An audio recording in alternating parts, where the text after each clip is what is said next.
Happy New Year everyone, and welcome back to my Zero to Hero Challenge Series, Episode 5, where the goal of the challenge is to hit a Mythic Plus rating of 2500, starting from an initial rating of 0 through the use of Pugs only. I finished off last week with a rating of 1992 and an item level of 450. The goal for this week will be completing my 4-set tier bonus and completing keys for dungeons that have a low rating on a tyrannical week. Before we begin, I would just like to say that the poll is up to select the next class and spec for the next challenge series, so please don't forget to leave a vote, as it may take me a couple weeks to get the character up to 7 in preparation for the series. Another point I'd like to mention is that our guild's main tank is no longer able to raid with us, and I'll be taking over his main tank position, which means I'll be gearing up most tank classes over the next few weeks while I decide my new main. If you're interested in that, please do check out the livestream. As with every week, I started off by opening up my Great Vault, and inside it lay 2 mythic track pieces of gear, a 480 item level belt and 480 item level trinket from Darkheart Thicket. As I'm still rocking a belt from Season 2 at 405 item level, I opted to take the belt as it was going to be the biggest increase in item level and the trinket wasn't particularly great. This immediately raised my item level up to 454. I did do one thing different this week. I decided that I wouldn't complete the 2 weekly quests inside the Emerald Dream, as the gear they could give me at this point were only going to be a minor upgrade if they were usable at all. This enabled me to run an extra dungeon this week instead. The affixes for this week are Tyrannical, Incorporeal, and Spiteful.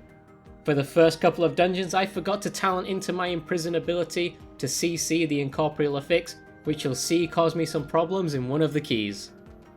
The first key this week was a Galakron Fall 19, a dungeon which I'd only done at a level 6 on a tyrannical week. A couple of deaths happened throughout the run, so as usual, let's list them off. On the first trash pull at the start of the dungeon, we had our monk get smacked down by the Spiteful ad. It was a rather large pull, so there were many ads from the affix up when everything started to die. Not really much of an issue, as when he released he was right next to us once again, costing us very little time. The first boss fell quickly. I made sure to pay attention to the Chrono Shear ability and made sure I had mitigation up for it. Other than that, it was a very smooth kill, with everyone soaking the orbs from the jump and dropping pools around the edge of the room. Between the first and second boss, we had one more death on the final pack before the manifested time waves. Our monk once again got smacked down by the mobs from the Spiteful affix. However, once again, all the trash was dead, and the Spiteful ads vanished before the boss even spawned again. Very little time lost. On the manifested time waves fight itself, we lost our evoker to the Chrono Faded debuff. He dipped quite low when he got dispelled, and then the tick from the debuff was enough to finish him off. While being a DPS down on this boss isn't ideal, everyone else seemed to know what they were doing. With the 4 of us remaining, we had no more deaths, and we killed the boss quickly and made our way to the Blight of Galakron. After the second boss, all the way up until the final boss, we had no more deaths occurring in the dungeon. That was, at least until we reached the final boss. On Iridikron, during the first Earth Surge ability, our evoker died after getting hit by the spikes. We continued to fight the boss until his frontal cone ability came out that spawns 2 ads. However, the ads got split to opposite sides of the room. When I leaped across the room to pick up the other ad, I believe I must have given the boss my back, allowing him to hit me very hard, bringing me low and finishing me off with the next hit. We wiped, ran back, and tried again. For the second attempt, things went better than the first. However, during the second Earth Surge, we lost another DPS yet again. This time, it was our monk DPS. Fortunately, I believe our invoker was an engineer and had the item that allows you to perform a combat res. He got the monk up before the 3rd Stonecracker barrage occurred. We phased the boss with everyone alive, and this last phase was very easy. We got the boss to 85% and he flew away, raising my rating up to 2042. I didn't get any loot. However, our DPS Demon Hunter didn't need the sword that he had dropped and he traded it to me. This was a nice minor upgrade for me. The next 2 dungeons ended up being failures. Without wanting to point out all the mistakes, otherwise this video would be a little too long, I'll stick to pointing out the biggest fails over the next 2 dungeons. The first dungeon was my newly upgraded key, a +20 Atal'DeNO. To begin with, we rush straight to the first boss, running down the stairs and jumping into the bottom of the dungeon, pulling Razan that roams around. I was quite surprised by how hard the serrated teeth hit, but managed to stay up. Whilst fighting the boss, a pack of adds were pulled, which I tried picking up while the fear ability was being casted. I thought I was in a safe spot to line of sight the ability, but I was wrong and got feared. Whilst feared, another pack was pulled. I tried to get aggro on them, but didn't notice the boss targeted me for the pursuit ability, which killed me, with the rest of the group following as I was dead. On our second attempt, we did kill the boss without any extra trash getting pulled. The next 2 wipes were my fault. I pulled the second boss without realizing the healer's mana was low and was a little slow to interrupt the boss, gaining us 2 stacks of the debuff. The healer fell, along with the DPS, and the rest followed.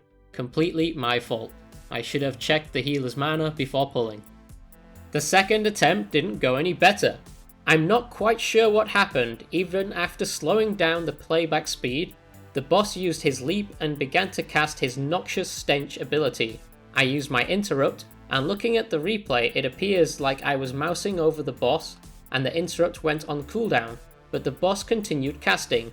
Most likely I potentially used the interrupt on the totem, but it didn't look like that when I slowed down the replay. Maybe I was a little too soon on the cast.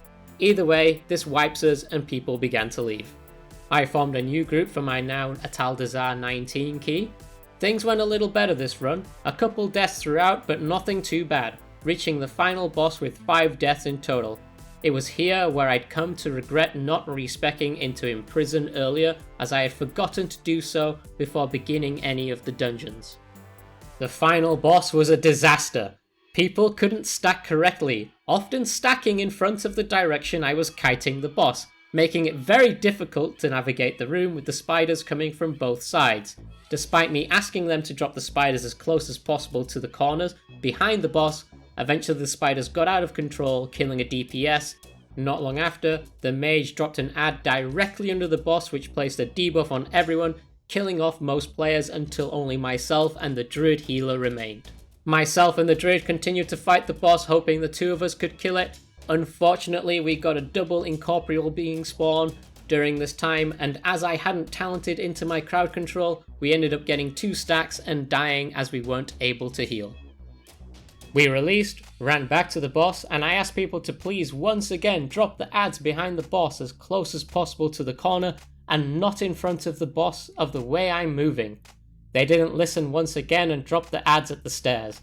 The DPS would also spread around the room, causing the spiders to go everywhere, eventually leading to them splitting up the soul rend ability around the room, making it very difficult to move the boss while avoiding the spiders and adds at the same time. One eventually hit the boss and people began dying and we wiped again.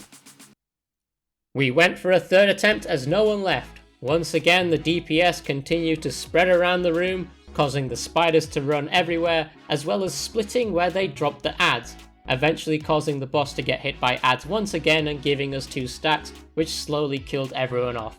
At this point, everyone left. Very disappointing to fail the dungeon not once but twice. I took a little break and tried again, this time with my level 18 key. Before running the key, however, I remembered that I had an item from reaching 2000 rating, which allows me to pick up my final piece tier gear. With this item, I picked up my tier chest piece, granting me the 4 set bonus. Back to the dungeon. Atal'DeNO went much better this time, as we actually completed the dungeon with only a couple deaths occurring throughout the entire run. The first death occurred on Razan. The shaman was being pursued by Razan, and as it was ending, I opted to get into a better position to put the boss into for when the ability ended. What I did not know was that Razan will hit the next closest person with serrated teeth if he cannot hit the tank, and as I was far away from the boss during this time, it instead hit our mage. This debuff hits very hard, even on a tank, and as a result the mage died. Nevertheless, we killed the boss and moved on.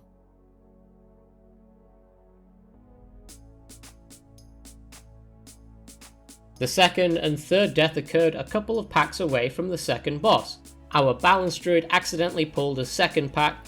I did pick up the adds, trying to interrupt them and group them as best as I could, but these packs can hit quite hard. Eventually we lost the mage and then shortly after the paladin DPS to the ongoing damage. We did eventually kill the trash, although we were a little slow getting the reanimation totem down. The fourth death occurred on the very next pack. Our balanced druid DC'd, and as the trash puts gunk on the floor which you need to move out of, he eventually died as he couldn't move out of it while offline. After we killed the trash, he still wasn't online, so I continued to wait for him to return before starting the next boss. The second boss died relatively quickly, with me not messing up the interrupt this time and the totems dying at the same time. This fight is usually quite easy. We moved on clearing trash after the second boss without any more deaths. However, we did have one final death on the way to the final boss, with our mage getting killed by a spider whilst running up the stairs. It's always very comical to see how bad people are at avoiding spiders while running up some steps. The last key failed at this boss, so I was a little worried, but hoped that people could manage the adds and stacking mechanics better with this group. Unfortunately, we did have some deaths occur during the fight.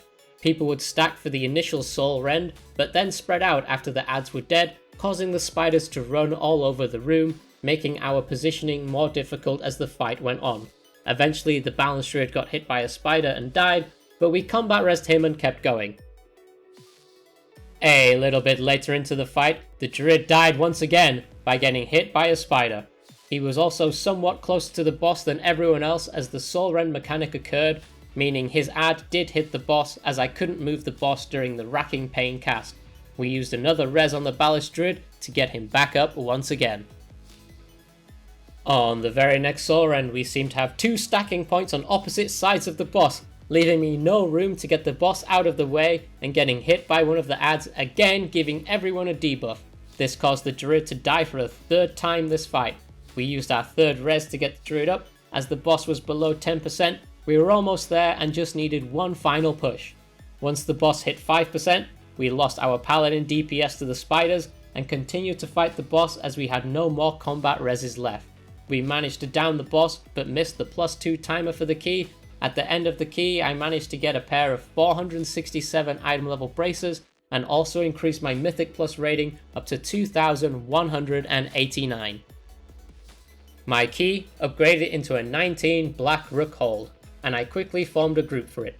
This was a very messy run with many deaths occurring throughout the dungeon. I'll try to get through them all as quickly as I can.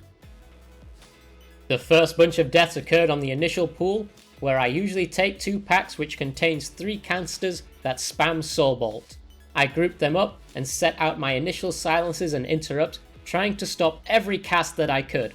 Unfortunately, some casts did eventually start going out and we began losing some players. First the mage, then the warlock, followed by the healer and the mage again, and finally the warlock once again, bringing us up to 5 deaths on the first pull, but we did at least manage to kill the pack. The next death occurred on the first boss at around 30% HP. The mage got hit by the swirling scythe and died. However, this was the only death on this boss and we proceeded to kill it. Just after the first boss, I got greedy and began to pull all the spiders up the stairs to group them together. Unfortunately, the damage was a little bit too much for me with the stacking debuff, and I died while climbing the stairs. With me dead, this resulted in the rest of the group following me into death shortly after, bringing the total death count up to 11 so far. Running back and making the pull again, most of the little spiders were dead at this time, so I made another rather large pull, but again I was too greedy. By taking the large spider and the pack at the top of the stairs, along with the 2 patrolling mobs, it became a little bit too much for me and I died once again, with everyone else following when mobs switched aggro to them. 16 deaths so far before the second boss. At this point, I started to make smaller pulls to not get overwhelmed. The very next pack at the bottom of the stairwell caused another few deaths. I made the pull, grouped all the mobs, and when the first archer leapt away for their arrow barrage, it killed the mage who was already a little low. A knife dance followed shortly after, which did enough damage to kill off the warlock. The pack was living for quite a while as we were 2 DPS down. They released and ran back, and by the time they caught back up to us, the pack was dead. On the very next pack we had a death once again. During the Knife Dance ability ongoing, a cast of Arcane Blitz went out, which I believe hit the Warlock. The combination of these two abilities was enough to kill him, and this brought up our death total to 19 before the second boss. Despite all the earlier deaths in the run, we continued on through the dungeon and managed to clear the rest of it, including all the bosses, without any more deaths. We even managed to time the key, almost 2-chesting, but missing it by around 30 seconds. This brought my rating up to 2,228. No loot this time around though. At this point, there were some keys I had on a tyrannical week with a low rating, so I decided to focus on getting into groups with those 2 keys, which is easier said than done with my current item level. So as such, I had to drop my expectations in key level. I eventually got accepted into an Everbloom 16. This run went relatively well, with only a couple deaths occurring throughout it, with all of the deaths happening on the 3rd boss, Archmage Soul. We lost our hunter to the Cinderbolt Storm as he was slow to move out of a swirl. We combat resed him and carried on. A little later into the fight, when the boss casted its next combination of abilities, the hunter got frozen and died once again. We of course combat resed him and continued on again. The 3rd and final death of the dungeon occurred towards the end of the Archmage encounter, where we lost our healer to a combination of Cinderstorm and Spatial Compression. The boss was very low at this point though, so we managed to finish her off relatively quickly.